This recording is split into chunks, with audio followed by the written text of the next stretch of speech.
Hi guys, welcome back. Crew movie. So రీసెంట్గా మనకి హిందీలో రిలీజ్ అయింది ఈ మూవీ. ఇందులో మనకి కృతి సరన్ గారు, కరీనా కపూర్ అండ్ టబ్ వీళ్ళ ముగ్గురు అయితే నటించడం జరిగింది.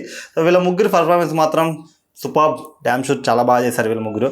మనకి స్టోరీ ఎలా ఉంటుందంటే సింపుల్. వీళ్ళ ముగ్గురు అయితే హెయిర్ హోస్టర్స్ అనమాట.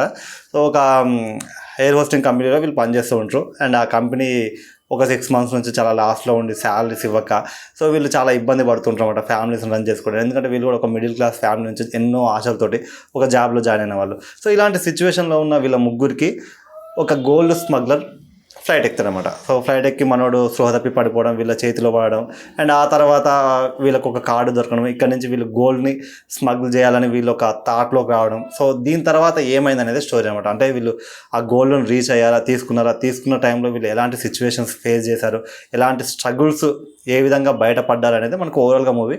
అయితే ఈ మూవీ మొత్తాన్ని కూడా మనకి ఒక కామెడీగా అయితే ప్రజెంట్, అంటే వాళ్ళ సిచ్యువేషన్స్, బాధలు కావచ్చు, స్ట్రగుల్స్ కావచ్చు, వాటిని కొంచెం కామెడీగా ప్రజెంట్ చేయాలి డిఫరెంట్ వేలో అని అయితే ట్రై చేశారు డైరెక్టర్. అండ్ థాట్ బాగుంది, బట్ కాకపోతే అది ఫుల్ ఆన్ మూవీ అయితే వర్కౌట్ అవ్వలేదు. అక్కడక్కడైతే కామెడీ వర్కౌట్ అయింది. అండ్ ఎస్పెషల్లీ వీళ్ళ ముగ్గురు గ్లామర్గా అయితే మాత్రం చాలా బాగున్నారు. డార్క్ కామెడీ ఉంటుంది అనమాట అక్కడక్కడ, అది కొంచెం అందరికి నచ్చకపోవచ్చు.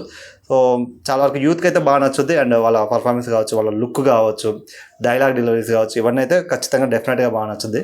సో ఓవరాల్గా అయితే మస్ట్ వాచ్ మూవీ అయితే నాకు అనిపించలేదు. ఓకే, వాచ్ చేయొచ్చు, ఒకసారి అయితే చూడొచ్చు అనిపించింది. అంటే వాళ్ళ ముగ్గురిని ఒక ఫ్రేమ్లో చూడాలి, బాగుంటుంది అనుకునే వాళ్ళకైతే డెఫినెట్గా నచ్చుద్ది. సో ఇలాంటి కొంచెం కామెడీ, క్రైము ఇంకొంచెం బెటర్గా ఉండాలనుకునే వాళ్ళకైతే మేబీ యావరేజ్ అనిపిస్తుంది అనమాట. సో నాకైతే యావరేజ్ మూవీ అనిపించింది క్రూ మూవీ.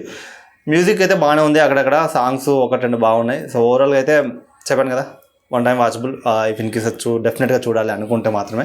సో ఇది అనమాట మూవీ రివ్యూ. సో రివ్యూ నచ్చితే మాత్రం డెఫినెట్గా like, share, comment and subscribe చేసుకోవడం మాత్రం మర్చిపోకండి. For only genuine reviews. Thank you for watching my video. Until then take care, bye bye. Next మళ్ళీ కలుద్దాం.